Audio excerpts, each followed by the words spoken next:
হেই আসসালামু আলাইকুম গাইস, কেমন আছেন সবাই? একটা দুর্দান্ত ইউসিএল রাত আমরা কাটালাম। রিয়াল মাদ্রিদের উপর মার্সেলের ডোমিনেট করা ম্যাচ। তারপরও রিয়াল মাদ্রিদ অবশ্য আপনার কামব্যাক করে আপনার জিতছে। লাস্ট মিনিটে জুভেন্টাসের যেই কামব্যাকটা দিল ভাই, মাথা নষ্ট ভাই। বেনিফিকার মতন একটা টিম, কারাবাখ এফকে তাদের প্রথম চ্যাম্পিয়ন্স লিগের যে ম্যাচ, এই ম্যাচে আপনার বেনিফিকার মতন টিমকে আপনার 2-3 গোলে হারানো।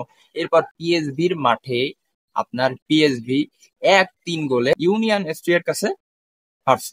What a night, what a matches. So প্রথমত আসি রিয়াল মাদ্রিদ আর মার্সেলের ম্যাচ নিয়ে। আজকে আমি প্রথম কথা শুরু করবোই হলো রিয়াল মাদ্রিদের লেফট ব্যাক ক্যারেরাসকে নিয়ে। ভাই, ও পোলাটা অনেক ট্যালেন্টেড পোলা একটা। ও আপনার বেনিফিকার হয়ে লাস্ট সিজন খেলছে। লাস্ট সিজন বেনিফিকার হয়ে আপনার লামিন ইয়ামালরে যা স্কুপ করে দিছিল ওই সিজন। এরপরে আর কি আপনার আর কিছু বলার মতো নাই আমার। এই সিজনেও পোলাটার সেই আগুন ঝরা পারফরমেন্স দেখাচ্ছে রিয়াল মাদ্রিদেও। রিয়াল মাদ্রিদের অন্যান্য ইয়ংস্টারের আপনার পারফরমেন্সের ঘাটতি দেখলেও এই ম্যাচে আমি ওর কাছ থেকে এক্সপেকটেশন রিয়াল মাদ্রিদের ফ্যানদের সেটা আর কি পাইছে। আমি মনে করি যে ক্যারেরাসের আপনার যদি বল কন্ট্রোলের যে স্কিলটা, এটা যদি আপনার একটু ভালো করে, একটু ডেভেলপ করে, তাহলে আমার মনে হয় যে মার্সেলোর যে রিপ্লেসমেন্টটা রিয়াল মাদ্রিদ খুব তাড়াতাড়ি পেয়ে যাবে। এখন আমি কথা আসি মাস্টান্টুয়ানোকে নিয়ে। মাস্টান্টুয়ানো কালকে হাফ টাইম শেষ হওয়ার আগে আর কি আপনার একটা গোল মিস করছে। হ্যাঁ, ভালো একটা গোল মিস করছে, ঠিক আছে। ওই জিনিসটা বাদ দেন, গোল মিস করছে একটুক বাদ দিয়ে ওর পারফরমেন্স কালকে এরকম পারফরমেন্স মানে দেখছি যে আমার মনে হয় যে রিয়াল মাদ্রিদ যদি মাস্টান যদি ওর জায়গায় যদি আপনার ম্যাচিওর হয়ে যায়, তাহলে আমার মনে হয় যে রিয়াল মাদ্রিদ একটা ক্রিয়েটিভ প্লে মেকার খুব তাড়াতাড়ি পাবে এবং পাচ্ছে। যদি জাবি আলোনসো যদি ওর এই পজিশনটা যদি আপনার ঠিক মতন রাখে, ওরে যদি ওর পজিশনে ঠিক মতন খেলাতে পারে, তাহলে আমার মনে হয় যে রিয়াল মাদ্রিদ একটা ক্রিয়েটিভ প্লে মেকার খুব তাড়াতাড়ি পাবে। কারণ ওর যে গেম প্লে আমরা গত রাতে দেখলাম, ওর গেম প্লে জাস্ট অতুলনীয়। ভাই, গোল আপনার মিস হয়েছে, ওই যে ওইটা হয়েছে কিসের জন্য? কারণ ওর পজিশনে ও এখন ইমেচুর। ওর পজিশনে ও এখনো ইমেচুর। সো রিয়াল মাদ্রিদ রিয়াল মাদ্রিদের 1-2 সিজন ওয়েট করতে হবে। এর কাছে যে পজিটিভ যেসব ক্রিয়েটিভ খেলা, যেসব ড্রিবলিং, যেসব স্কিল ওর আছে, যেসব শুটিং স্কিল ওর আছে, এইসব ভালো করে যদি ও মানে ওর কাছ থেকে পাইতে চায় রিয়াল মাদ্রিদের, একটু ওয়েট করতে হবে রিয়াল মাদ্রিদের। কারণ কেবল আপনার ওর ডেবিউ ম্যাচ ছিল ইউসিএল এ রিয়াল মাদ্রিদের হয়ে। সো একটু নার্ভাস তো থাকবেই।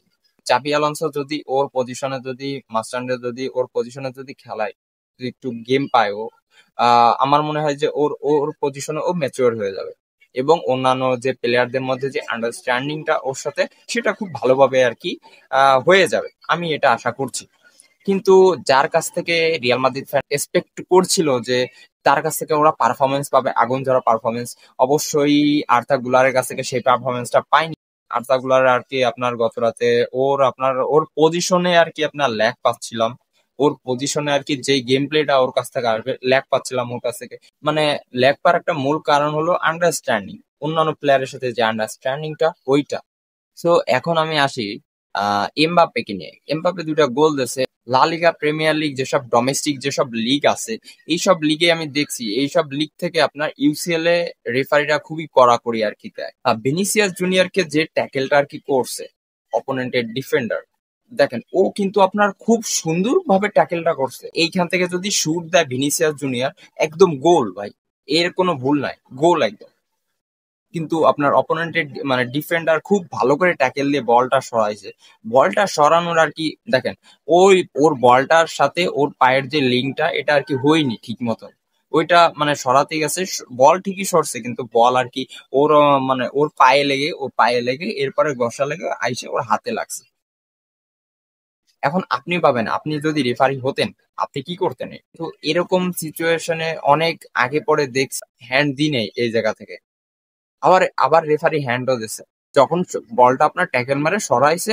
ওর মানে একদম আপনার বলতে পারেন অনিচ্ছা ভাবেই ওর বল পায়ের সাথে ঘেঁষে আর কি ডি বক্সের ভিতর থেকে আর কি হ্যান্ডটা হয় আপনার। ওর উপর কোনো কন্ট্রোল ছিল না। ওর বডির কন্ট্রোল ছিল না, ও কিংবা বলের সাথে লাগার যে কন্ট্রোলটা বডির, ওইটাও কিন্তু ছিল না। এটা কিন্তু ট্যাকেল মারছে, ট্যাকেল সরছে যে হুট করে হাতে লাগছে।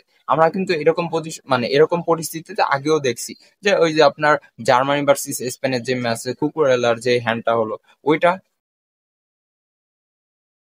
বলেন, রেফারি কিন্তু ভাবছিল ও হাত ছড়াইতে আনতেছে, ও হাত ছড়াতে যায় এর জন্য লাগছে, যে এটা হ্যান্ড না, এরকম ছড়াইতে গেছে, এর জন্য ওর আর কি আপনার হ্যান্ডটা হয়েছে। দেখেন এখানে কিন্তু রেফারি চাইলে পারতো আপনার সরাসরি হ্যান্ড না দিয়ে, আপনার রেফারি কিন্তু ভিএআর এর হেল্প নিতে পারতো। কারণ দেখেন আপনার কারবাহালের যে রুলির সাথে যে ইটা হয়েছে, কারবাহাল আর কি যার জন্য আর কি রেড কার্ডটা পাইছে, আপনার এই জিনিসটার জন্য কিন্তু আপনার ভিআর এর হেল্প নিছে রেফারির। আপনার এই যে যে ভিআর এর যে হেল্প, এই ক্ষেত্রে নিলেও আমার মনে হয় না যে মানে কোনো সময় আর কি বৃথা হতো, কোনো সময় আর কি লস হইতো, আমার মনে হয় না। আর যদি রেফারি এটা যদি আপনার ভিআর এর হেল্প নিত, তাহলে এটা কোনো সময় হ্যান্ড হতো না আমার মতে। সো তারপরও রিয়াল মাদ্রিদ যাচ্ছে, এটা অনেক। আর মূল দেখেন কালকে আপনি মার্সেলের সাথে আপনার ম্যাচ রিয়াল মাদ্রিদ হয়েছে বলে আপনার রিয়াল মাদ্রিদ বাঁচছে। মূল কথা বলতে রিয়াল মাদ্রিদ কালকে ম্যাচগুলো হারতো। মার্সেলের কিন্তু আপনার ফিনিশিং এর অভাব ছিল কালকে, মার্সেলের কিন্তু আপনার ফিনিশ অনেকগুলো কাউন্টার দিচ্ছিল, কাউন্টার দেওয়ার মূল কারণ ছিল রিয়াল মাদ্রিদ। কারণ যখন দেখতেছে মার্সেলের যে রিয়াল মাদ্রিদ আপনার প্রেসিং করতেছে, তখন আপনার মার্সেলের আপনি দেখেন মার্সেলের ডিফেন্ডারদের ভিতর আপনার দ্রুত দেখেন, এই মিডিলের ডিফেন্ডার দুইটার দূরত্ব দেখেন। আর রাইট ব্যাক আর লেফট ব্যাক দেখেন, রাইট ব্যাক আর লেফট ব্যাক আর মিডিলের মানে যে ডিফেন্ডার, ওদের এক একটা ডিফেন্ডার আর লেফট ব্যাক আর রাইট ব্যাকের সেন্ট্রাল ব্যাক থেকে রাইট ব্যাক এবং সেন্টার ব্যাক থেকে সেন্টার ব্যাক থেকে লেফট ব্যাক, এদের দূরত্ব পার্থক্য কত। ওরা কিন্তু বলছে যে রিয়াল মাদ্রিদ প্রেস করতেছে, এর জন্য ওদের দূরত্বটা ওরা অনেক দূরত্ব বজায় রেখে আর কি ম্যাচটা খেলতেছে। যখন আর কি প্রতিটা প্লেয়ারের আপনার প্রেস করতেছে, প্রতিটা প্লেয়ারের কাছে পাস দিচ্ছে, রিয়াল মাদ্রিদ প্রেস করতেছে আস্তে আস্তে বলগুলো আপনার মার্সেলে আপনার আস্তে আস্তে বলগুলো পাস করে দিয়ে ওরা কাউন্টারে ঢুকে যাচ্ছিল।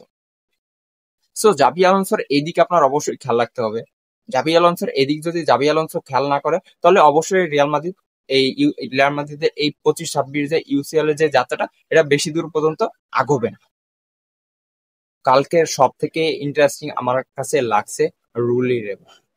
ভাই, লাস্ট 22 বছরে রিয়াল মাদ্রিদের মাঠে আইসে এতগুলো কেউ সেভ দিতে পারেনি।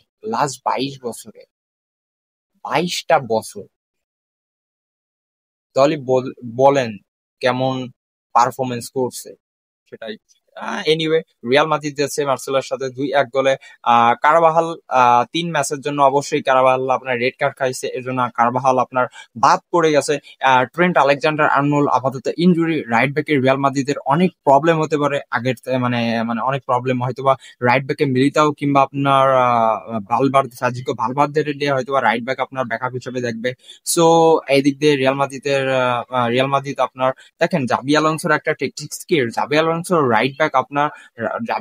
যে রাইট ব্যাক থাকবে ওকে আপনার রাইট পাইড দিয়ে উইঙ্গে অ্যাটাক কিংবা আপনার সেন্ট্রাল মিড কিংবা ডিফেন্সিভ মিডে আর কি জাবি আলোনসো খেলাইতে পছন্দ করে। এটা আমরা এই যে ডানি কারবাহাল কিংবা ট্রেন্ট আলেকজান্ডার আর্নল্ডকেও আমরা দেখছি এরকম। কিন্তু আমার মনে হয় না যে মিলিতাওকে দিয়ে খেলাতে পারবে, অবশ্যই ভালভার্দে পারবে। মিলিতাও রে আমার মনে হয় না যে রাইট ব্যাকে খেলা এরকম যে ব্যাকআপটা ওইটা হয়তো বা আপনার চাবি আলোনসো পাবে। তো এখন আমরা আসি সব থেকে কালকে রাতের একটা বড় কামব্যাকের একটা ইন্টারেস্টিং ম্যাচ। 59 মিনিটে আপনার ব্লাহোভিচ আপনার সাবস্টিটিউট হিসেবে নামলো জুভেন্টাসের। নামার পর ম্যাচ আপনার 90 মিনিট হইতে 4-2 গোলে আর কি জুভেন্টাস পিছায় আছে, 2 গোলে পিছায় আছে জুভেন্টাস। সো ম্যাচের 94 মিনিট ব্লাহোভিচ ফিনিশিং, হোয়াট এ গোল। তারপর ম্যাচের 96 মিনিট আহ আমি একটু চোখ বলতেছিলাম তখন, কারণ অবশ্যই আহ রাত 3টার কাছাকাছি বাসে ছিল তখন। আমি আমি একটা দুইটা ঝিমটিও দিছিলাম ম্যাচগুলোর ভিতরে। সো আমি আর কি তখন আর কি চোখটা আর কি ওই দিক দিলাম, এরকম আমি এরকম এরকম এরকম এরকম এরকম দেখতেছি, এরকম দেখছি গোল যখন দিল আমি এরকম হয়ে গেছি যে এ কি করলো, ব্লাউবিস আপনার একটা মানে পাস দিল আর ও যে আপনার হেড গোল। তো আজকে এই পর্যন্তই, আল্লাহ হাফেজ। হয়তোবা পরবর্তী কোনো ভিডিওতে আপনাদের সাথে আবারও দেখা হবে এবং আবারও এই টপিক নিয়ে কথা হবে। তো আজ এই পর্যন্তই, আল্লাহ হাফেজ।